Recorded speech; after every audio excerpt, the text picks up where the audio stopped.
whatever your goals may be, whether it's just improving your paintings or, getting gallery representation, I'm there to help you with that and answer your question.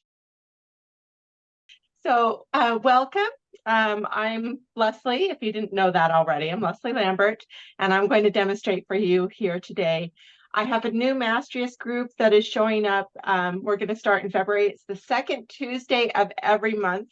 We'll meet at, it's at 4 o'clock Pacific Standard Time, the second Tuesday of the month. So if you don't know about Mastrius, you can ask me questions. And there's Crystal. Crystal is my navigator. Yeah. Who has never heard of Masteris before? We haven't. Couple of people. Okay, Masteris is this wonderful online mentorship where emerging artists and aspiring artists can learn from master artists or artists who have paved the road before. That means that you get to learn from mentors all over the world, which is amazing. I've learned from mentors all over the world that I would have not have been able to connect with because I just, I don't have the funds to travel everywhere and meet everyone. And so with this platform, you get to choose the perfect mentor for you, for your medium. Could be just technique, it could be critiques, it could be even some business opportunities if you're looking to learn more about social media and how to use it and how to market and all that wonderful stuff. So Mastrius is just the platform to do it.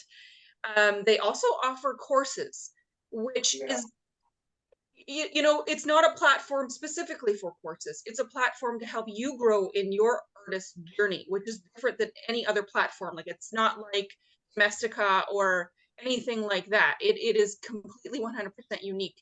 And Leslie is this wonderful watercolor artist, which I'm sure all of you have seen, which is why you're here and you want to see what she has to offer. I have navigated for Leslie for a few months. Navigation is like being an artist's sidekick,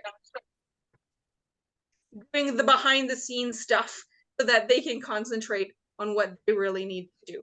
So I'm like a facilitator in a way, which facilitates the small group of up to 8 maximum, and make sure everything goes smoothly and that everyone has a chance to listen to Leslie, and she's just down to earth, as I'm sure you're going to see. Yeah, I'm gonna let Leslie take over the reins so that you can actually hear her. Okay? Yeah, so, thank you. Thank you so much. And Crystal's been a great navigator.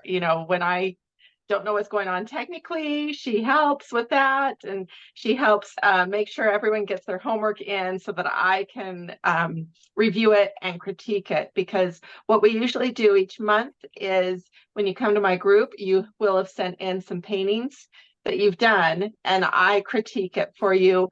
And after the critique, we discuss about things that you're struggling with or things that you're excited about. And quite often I have a demonstration to help you along with your art journey. And that's how we present it. It is once a month. There is a mid-month where the group meets with the navigator just to kind of, talk about the mentor, actually. Right, Crystal? Just kidding. It's to get to know each other better. Now, most of the groups are usually, from what I understand, 4 to 6 months long before they move on to someone else. My last group was actually 7 months long because they wanted to stay with me. It ended last month. I think several people felt like it was becoming too much with the holidays and they needed to take a break, and are going to come back in February. A couple of them are, and I hope to get new people as well. But we'll be starting, I'm emerging, so if you've done a little bit of watercolor, come join us. Even if you feel like you're fairly new to watercolor or new to painting, I will be able to help you with that, help you with your goals and whatnot. Now, I am going to demonstrate today. So a couple of things about Zoom. If you don't know Zoom, you can see where my hands are, and it says Leslie Lambert. If you go up to that pin, and Crystal's going to highlight it as well. Enjoying the video? Don't forget to like, subscribe, and click the bell to be notified when new Masteris videos are added.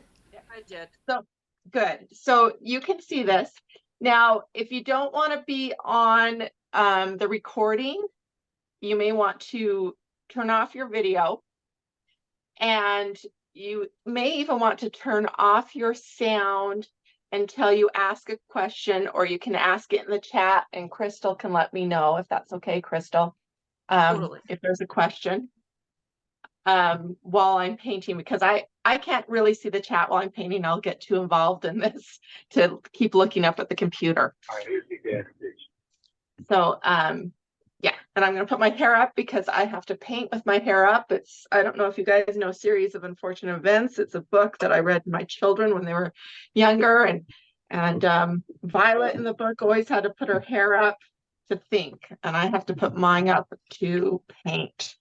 So let's get started. Now, when I begin to paint, I usually have these guidelines that are as much for myself as they are for others.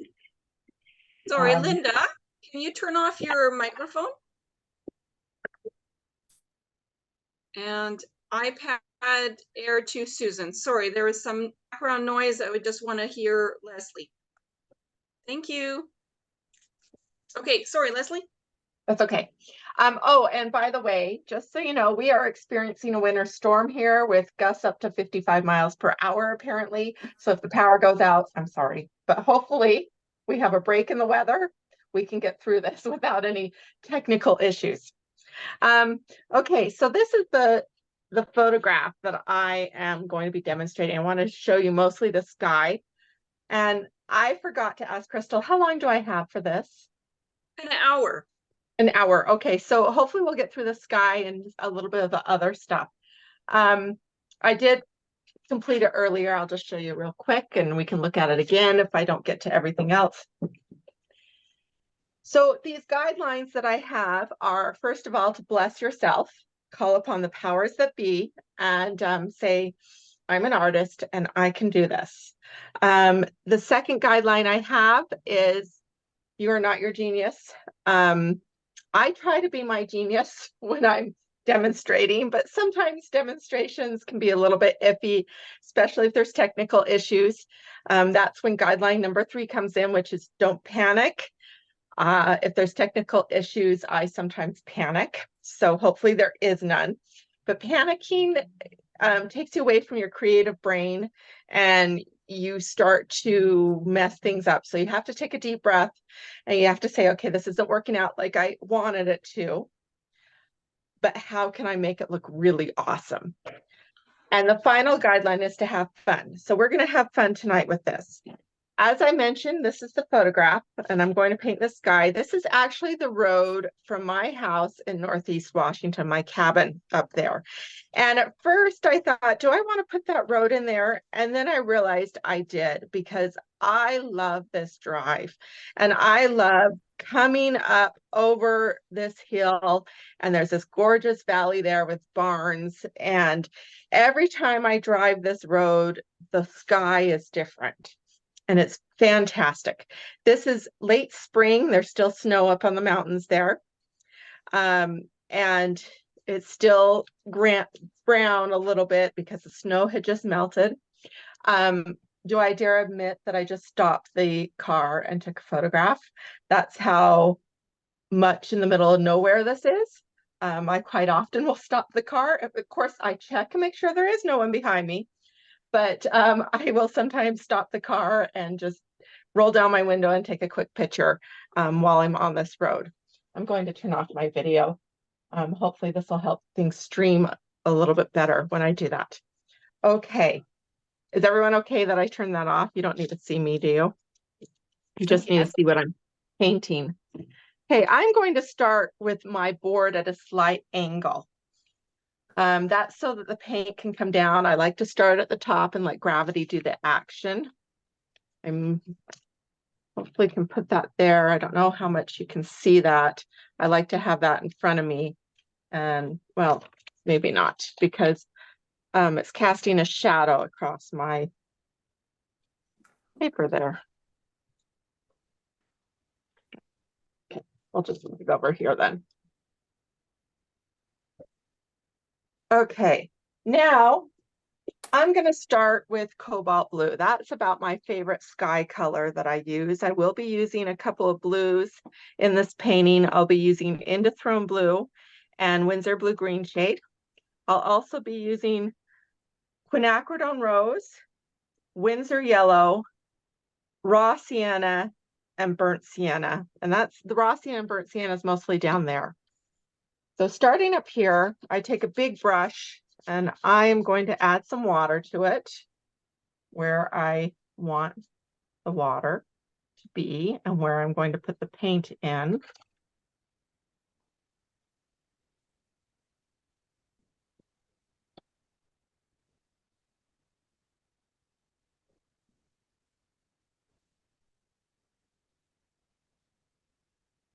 This is just a cat's tongue brush. I either use this or sometimes I will use my number 12. I will be switching to a number 12 here soon. I just happened to grab that cat's tongue because it was sitting there. Okay, going on to my cobalt. Now I do have the top of my palette, I have colors in here. This is my sky palette is what I call. And this, because sometimes the colors, especially the blues, start to mix together, which is great. I like that. And then I have down here my palette with different colors in it that's a little bit cleaner, or hopefully cleaner, where I can get cleaner colors. So the cobalt blue up here. And I start up there, like I said, because of gravity for one, but for another, it will be a little bit thicker and darker. If you notice skies, usually they are darker towards the top, and as you come down towards the horizon, they get lighter. That's usually how they are.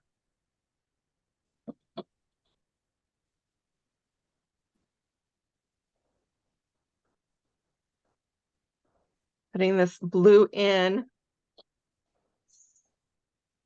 some of these places here, cobalt.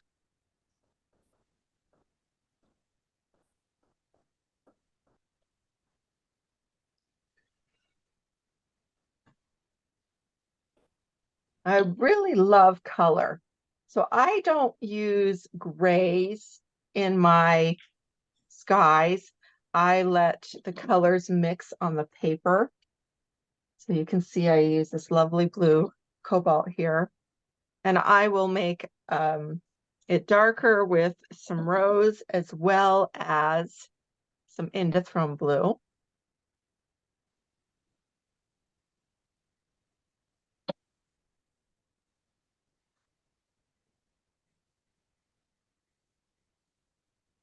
More of that cobalt right in there.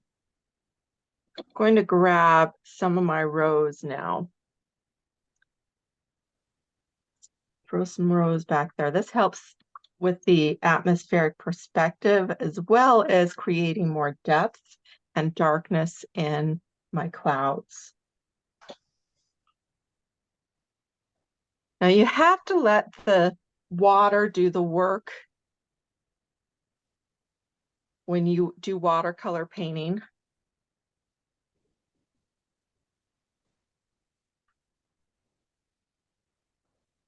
So the sky that I use, I pretty much am using just for inspiration, because I feel like, you know, skies are made of water. And so letting the sky kind of paint itself gives it that watery sky look. Just fantastic. So you can see that I am softening edges Some edges, not so much. Other edges I want softer. Let's grab some rose, just a touch of rose with the cobalt. And what I'm creating is a blue purple. It's a really soft, soft purple.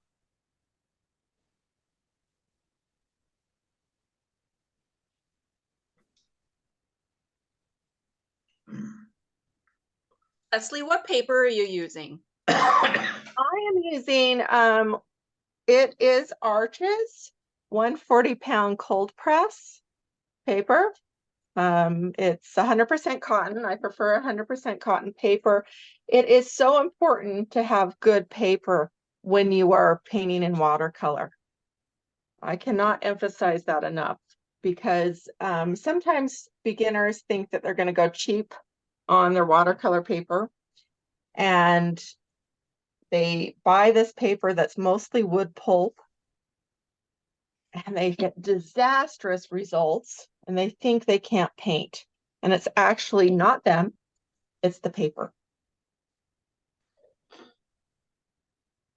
Oh. I'm touching some edges. It's nice to leave some edges hard and others soft. Go back to that purple. I also have here, this really helps, is if you feel like things are getting too warm or too dry, I spray a mister above the paper. I'm basically moistening the air around the paper. Now over here, I do want to go behind these trees because I will probably leave some holes in the trees. And since the trees are darker, it's okay if I go into them. Grab some of this right there. I want some more of that rose in there. Right along here. That rose. There we go. Get a little bit of rose. And notice how soft it is. I don't even know if you can see it that well. It's really soft and subtle. Going to touch this. Now there's white here, and I want to stay away from that snow right there, but I can go into other areas and soften that down. Let's do this. Okay, coming up with my endothrone. Let's grab the endothrone to make it darker, but I'll mix it in with my cobalt. Let's put it in here. A little bit in there. Now the paper is wet, so it does dry a lot lighter.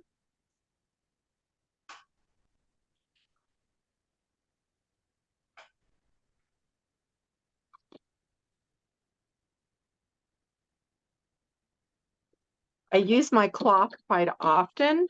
If I have too much water in my brush, I tap it off onto the cloth. This is a number 12 that I'm using, by the way. Just a number 12 round brush.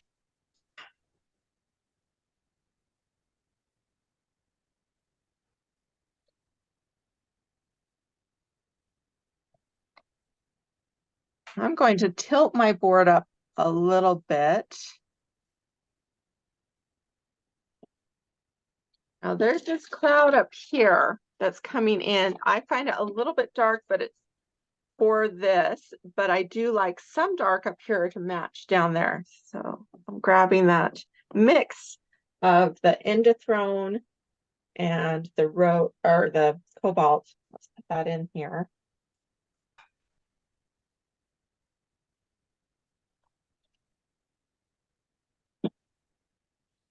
Get some rose in here along the edge.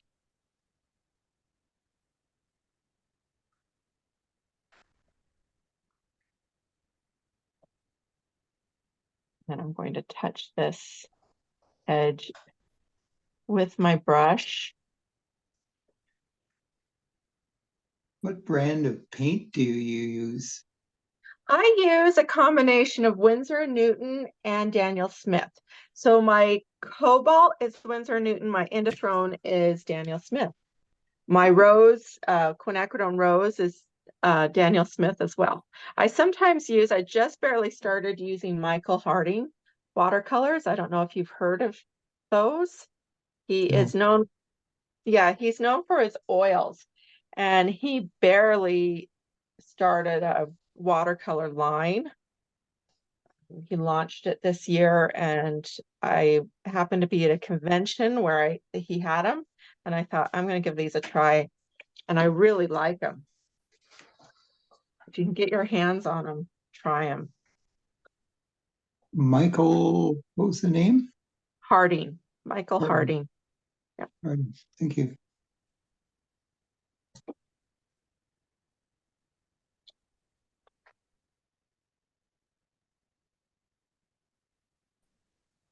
Okay. I'm looking at this thinking, what do I need? Before I add some more color, I'm going to add some more rose into it and a little bit of yellow, but I want to soften this blue up in a few places or add some more blue. Let's get this coming over here, I think.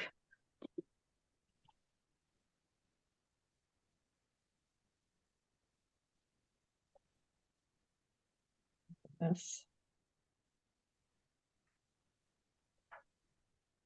Grab, let's do rose.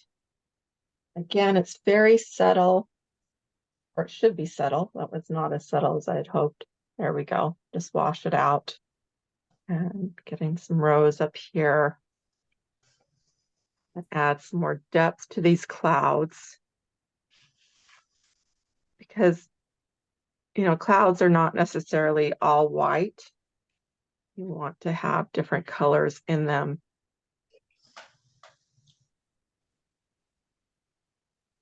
You see how I wiggle my brush around? It gives me some soft edges and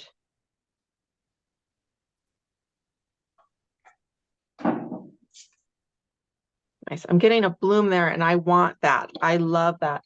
I think it's exciting to have blooms in your clouds. I really do. And that's, you know, it's nice when the watercolor paints itself.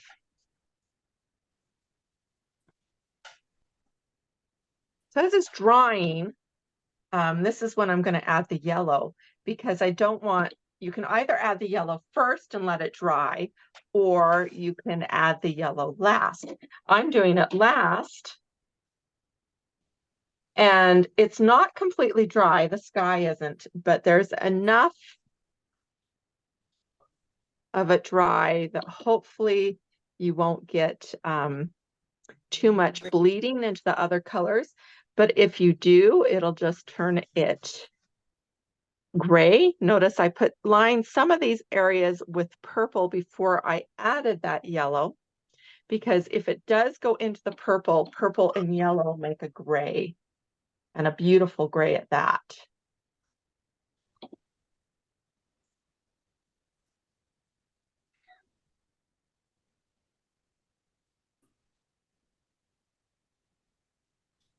When I do sky, my yellow and blue turns green on the edges. Yes, and that's why a big reason why I add the rose in between is so that when it combines with the rose, it doesn't it's more of that purple, right? And does become more gray instead of more green. Brilliant. Thanks. And notice that I also left some white spots that I put my yellow in.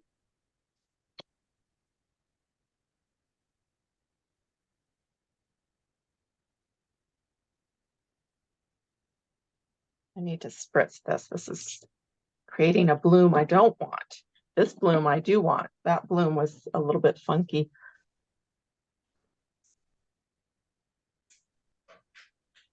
Yellow over here.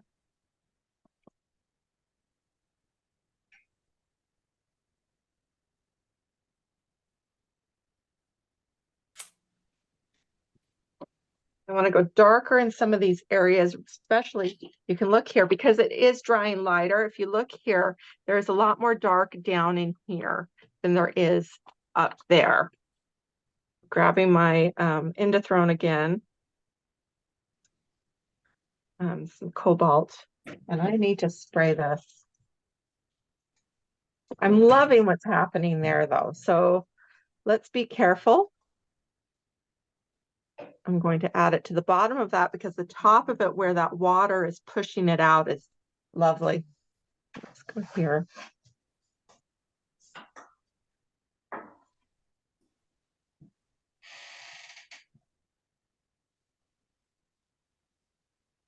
If you have any questions about Mastrius or anything else art related or about my new puppy, you're welcome to ask those questions. I do have a new puppy, and believe me, she is wild.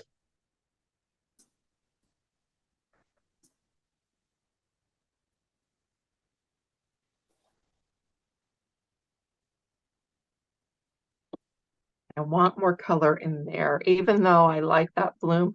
I feel like there's too much. You can see here, it needs to connect more up there.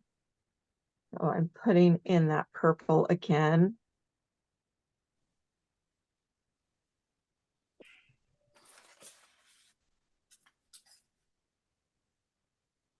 Rinsing out my brush, and then I soften the edges out.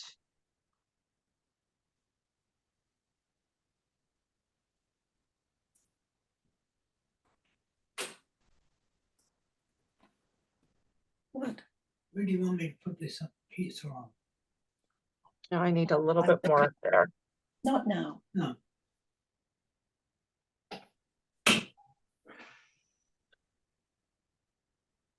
Does somebody have their sound on? They forgot to turn it off. We're getting a little bit of feedback.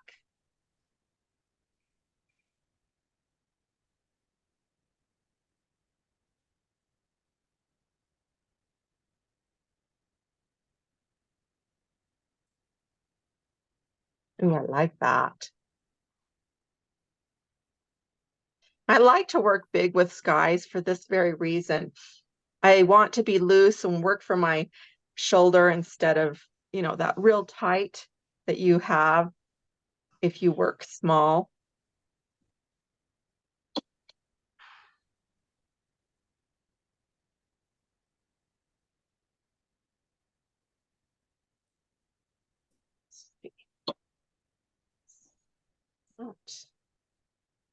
Okay, now I'm going to come down into this area. There's this cloud that's coming down over the mountain.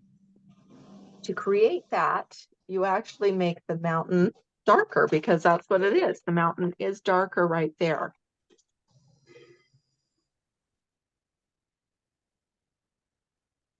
So on this one, I want to add some Windsor blue with my Indothrone.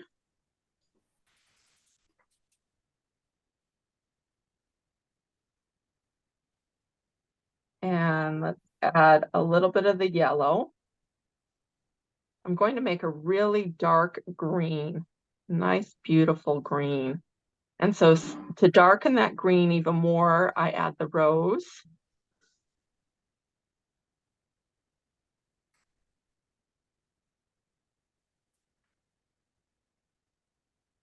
So even though it's blue purple, I want it to make more of a blue green. That's almost too green though. Let's grab some more.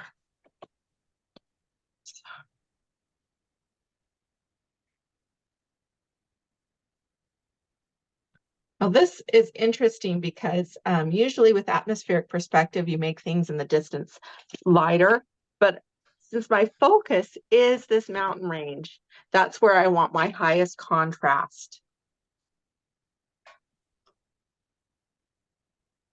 Let's go around that snow.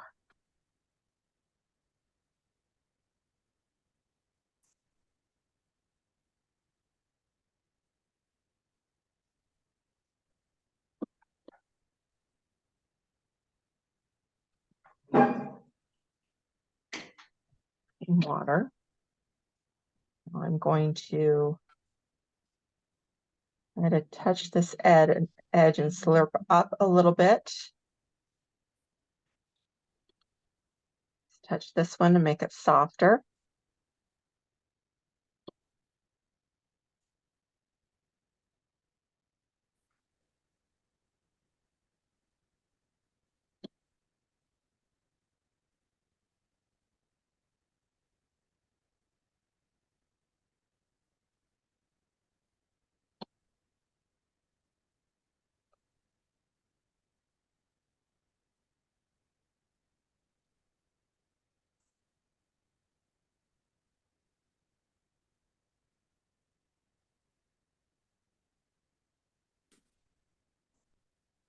There comes a point in your sky where it starts to become too dry and you can't do much more with it.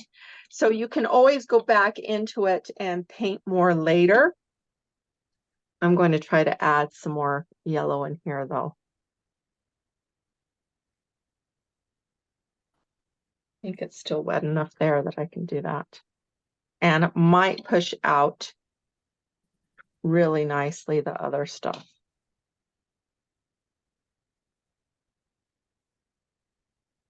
There we go. That's nice. Okay. All right. So while that's drying, I'm going to come down and work on this section. And then when it's dry, I can work in here.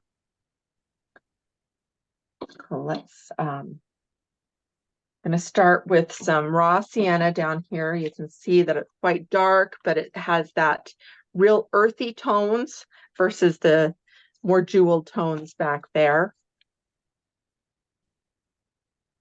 Raw sienna.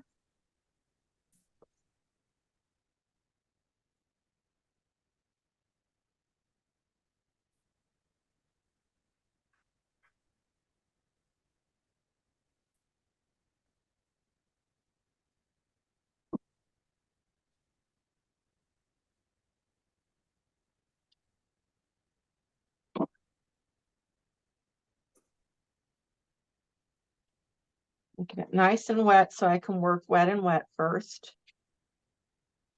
I actually really love to work wet and wet because it's part of letting the paint, the watercolor, paint itself, really, when you do wet and wet.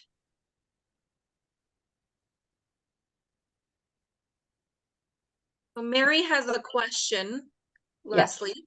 Yes. And so for everybody else that's curious as well, she wants to know how much Mastrius costs and a little bit more about the program. So is it okay if I chat a little bit? Go right ahead. All right. So monthly Mastrius, depending on where you are, if you're in the States, it's $87. If you're in Canada, of course, you just convert that and it's roughly $110, and that's monthly. That gets you one session per month with Leslie, and those sessions are 2 hours a month. And what happens during that time in our Zoom sessions is she's going to, as she mentioned, she's going to go over your paintings based on the homework that she's given you. Homework could be the same for everybody, depending on how the group wants to work. We're really, really flexible. So if you want it very personalized, we made homework just specifically for you to work on. Then we have another 1 hour mid-month session with Leslie. This is a community chat with myself and the other members in the group. And this is a way for us to really connect with each other and support each other and get to know each other in the community, so that when we meet with Leslie, we're all really comfortable with each other and we know how to respond to Leslie in a way that's very dynamic. It's a really great session. I've met so many great people that I would call friends now, including my mentors, because the mentors are really open and inviting and just lets you be yourself and be calm. The other things that mentorship gives, or that Mastrius gives, is again the courses. There's events. If you're not wanting a mentorship, but you want to just kind of check it out, we have a base membership that gets you into all of the events. And you get to see some of the past event recordings as well, which is really cool. Lots of different subjects and different things to talk about and to see and to learn. So yeah, it is, hopefully that answers your question. Thank you. Leslie, what is your take on Mastrius? How would you explain it quickly? Oh, I love it. Yeah, first of all, as a mentor, it is really nice to connect with all different people from all over. And I love helping people get to their goals. To be able to say, hey, this is what you need to do. And I have 20 plus experience in the art world. So these people come to me and say, what about this? What about that? And I'm still learning also, to tell you the truth. My biggest thing is marketing, that I try new things, but I can say from my experience, this has worked, this hasn't worked. Don't go there, or try this. And, or look up this person, look up that person. And I try to tell you what will help you improve your paintings so that you can reach your goals. And I had, one mentee that worked on getting her signature with the Canadian Society of Painters and Watercolor, as well as the Federation of Canadian Artists. And she was able to get her signature with the FCA, Federation of Canadian Artists, and she got a portfolio together. We're still waiting to hear back if she got into the Canadian Society of Painters and Watercolor, but she was able to put a portfolio together, and we worked on that a little bit. And yes, Leslie, I do believe she did. Yes. Oh, good. Yeah. That's wonderful. Good to know. So yeah, whatever your goals may be, whether it's just improving your paintings or, getting gallery representation, I'm there to help you with that and answer your questions. Here, Casey, get in here and get your treat. Get in here. Hey, Valthea, can you shut off your microphone? Love that you have a dog. Yes. Do love that you have a dog. Okay, what I did with this is I did the raw sienna, and then I did burnt sienna. Now I'm going in with a green, okay, in some of these areas. And this green I just made from my yellows and Indothrone blue. Now I need to spray this because it is getting a little bit drier. I didn't want to go too far while we were talking about Mastrius. So I kind of stalled. But I'm putting this green in some places.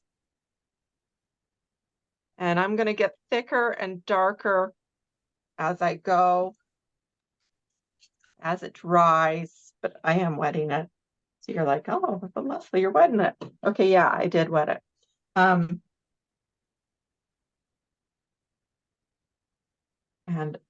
let me get right here.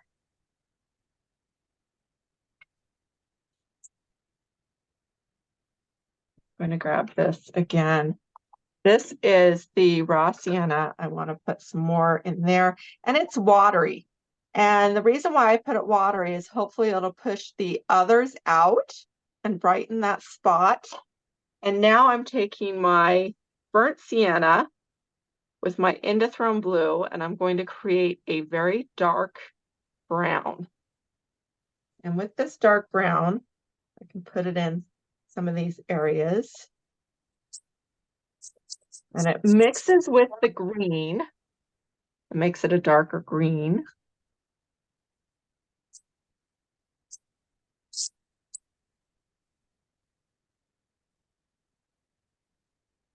So just so everybody knows, Leslie's group will start February 13th. I do believe that's Tuesday. So it's every second Tuesday. Yeah. every month for as long as we stay together as a group. And I do believe it starts at 5 p.m. Pacific. So that's 6 Mountain Time, 7 Central, 8 or 9 Eastern, I think it is. But yeah, all that information's on Mastrius as well. So you can look that up as well. Type in the web address. I myself, and probably Leslie as well, will be doing some social media marketing for the group. So I'm sure you're going to see us on social media as well. And you'll see it on my newsletter. I think some of you found out about this through my newsletter, right? Okay, I'm going to go to more of the burnt sienna. Let's grab just a little bit of the endothrone. I'm leaving that for now, but coming into here still. And let's get a little bit darker in some of these areas. And notice I'm not worried too much about detail right through here. As a matter of fact, you know what I love to do is let a watercolor paint itself is I'm going to toss in just a little bit of salt right through there. And if you feel like you have too much of it in an area, you can just push it out. You don't want to do a lot of salt though, because I would like to have that little bit of sparkle that some salt, especially when you throw it from above, creates. If you have too much salt, it starts to look like stucco.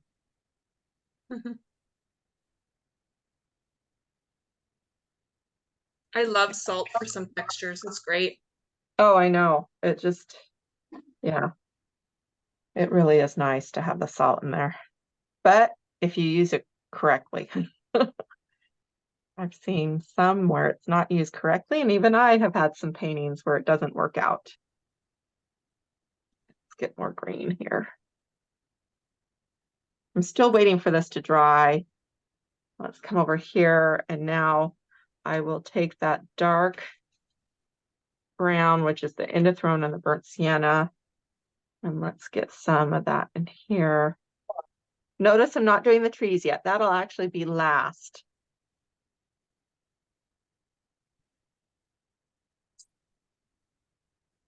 So we've got 15 minutes left. I want to bring up Leslie's book. I don't know if anybody has it. If you do, throw your hand up in the chat. And I just wanted to ask Leslie, can you talk a little bit more about your book, where to get it, and how you developed it? Oh, so yeah, I can do that.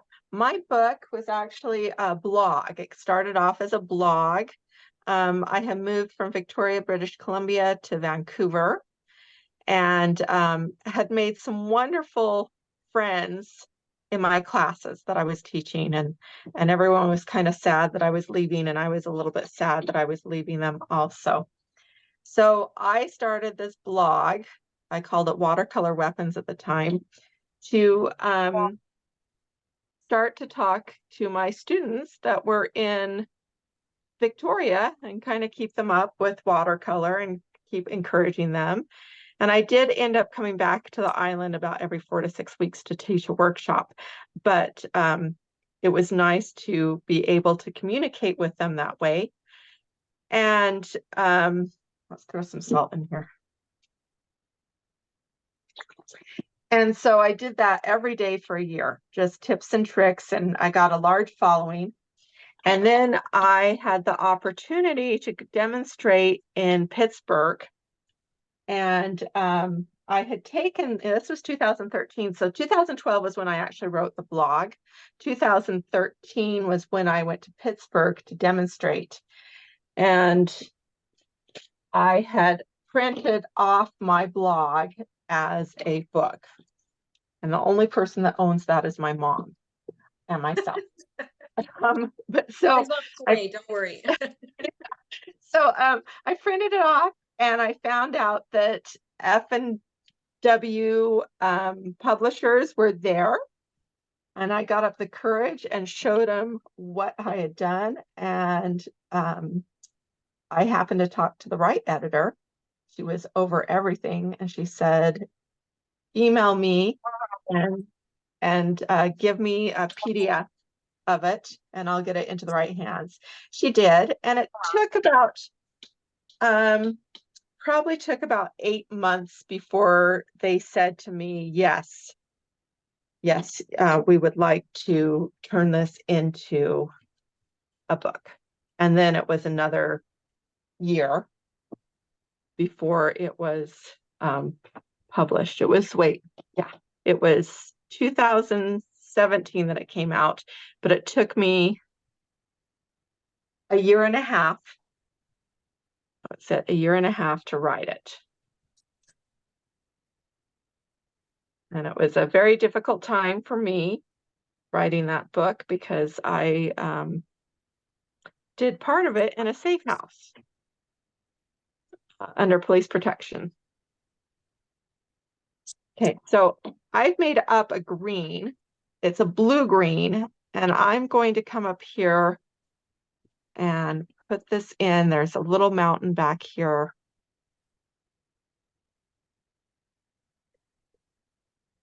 The book is called Watercolor 365, by the way. Watercolor 365. Yeah. Wrote that in chat as well. Okay, and it's under my previous name of Redhead. And you can get it at Amazon? Yes. Yes, you can. What size brush is that? This is a number 6. This is my soulmate, by the way. Yeah. This is Da Vinci Maestro, is what it is. Series 35. I don't know if you can see that at all. Da Vinci Maestro, number 6. It's a Kolinsky sable. I prefer the Kolinsky sables because not only do they keep a nice point, but they lift much easier the paint than synthetic brushes.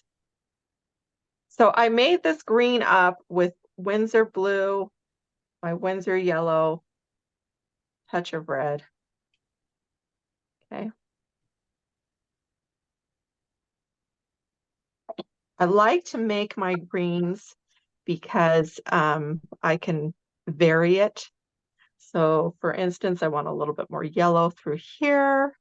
It works really well.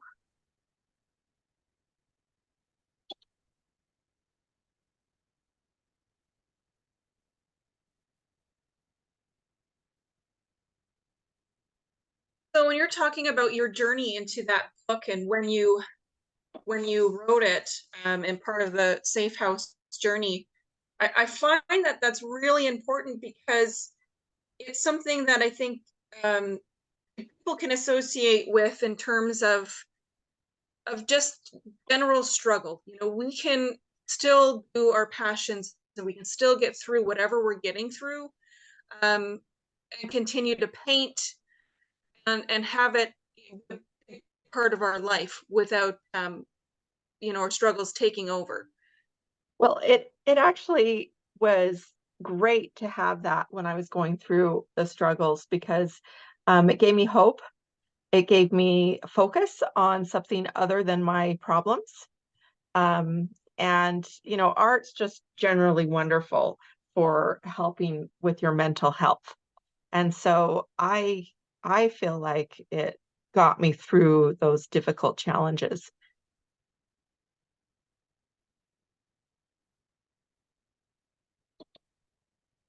Okay, now I'm going to grab my yellow and let's get more water in there. Let's put the yellow in here.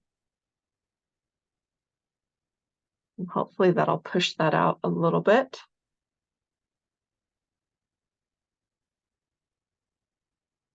So if anybody was here in hopes that they would see a pouring demonstration, I would say it would be important to take one of the Masteris courses or Leslie's mentorship in order to learn that, because it is a little bit of a labor intensive that you can't just see in an hour. So this particular demo, I think, demonstrates Leslie's knowledge of color and understanding of how watercolor works. And I think it's just a wonderful intro. So far, you've gotten quite far. I'm really surprised, Leslie. Why? Well, it's intense. You know, watercolors, you can either go really fast and then you have to wait forever, or you can continue on and do what you're doing and working wet and wet and learning when to put things down and when to leave things. It's remarkable. Yeah, I mean, that just comes from experience, right? It's you learn about your paper, you learn about your paint, you learn about how water works. I actually found with my pours, I learned more about how water worked than with painting wet and wet. Because I could watch how the water moved. I could watch how different pigments played together inside the water. And so I found it really wonderful to pour, to learn how to pour. And what I do with the skies is I like to paint skies and then quite often pour the rest of it. So I do paint a lot of skies for that reason. They're one of my favorite things to paint, which is interesting because I didn't always enjoy painting skies. I used to think, oh, leave that to the photographers. That was when I was first starting out. As I learned that you can put yourself into that sky, that you are creating your own sky, and that you're creating an emotion by painting your own sky, it's different than a photograph. And that's what painting is all about.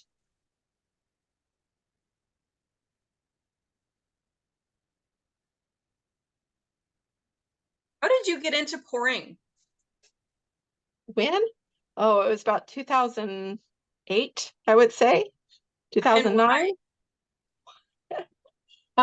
So I took a course with Leon Zen. I don't know if you know who Leon Zen is.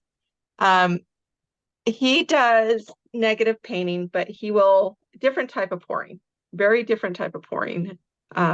He pours and he blows the paint. And that was so much fun. And then you find stuff in the paint and you work with negative painting to do it, to figure out what you want to bring out. And I didn't think I would enjoy that. I took the course with a friend that convinced me to take it with her. And so I said, okay, I'll give it a try. And I really, really enjoyed it. So then I read an article, I don't know who it was by, in Watercolor Artist. I don't think that magazine is around anymore. I think it's a different name now. And she talked about pouring and what she did. And I thought, well, I'm going to give this a try. So I gave it a try and I put my painting in a show on Vancouver Island, the Saanich show in Canada. And it's a big show. And I was already an instructor of watercolor there on the island. And I put it in, and next thing I know, I have people saying, can you teach us how to do that? So I thought, uh-oh, I better learn how to do this, because I really didn't quite know what I was doing when I did that. I was just playing around. And so then I started to work on it and develop my own style with it.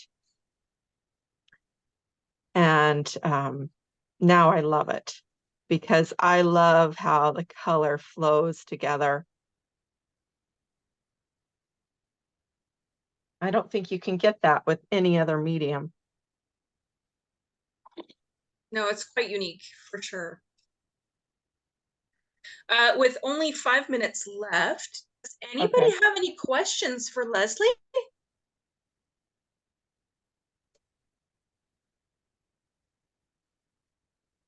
You can feel free to take your microphones off and ask.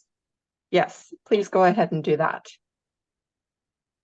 And let me show you the finished one, because I didn't know how much time I'd have on this. And let me just talk a little bit about that. So here's the finished one. You see the difference.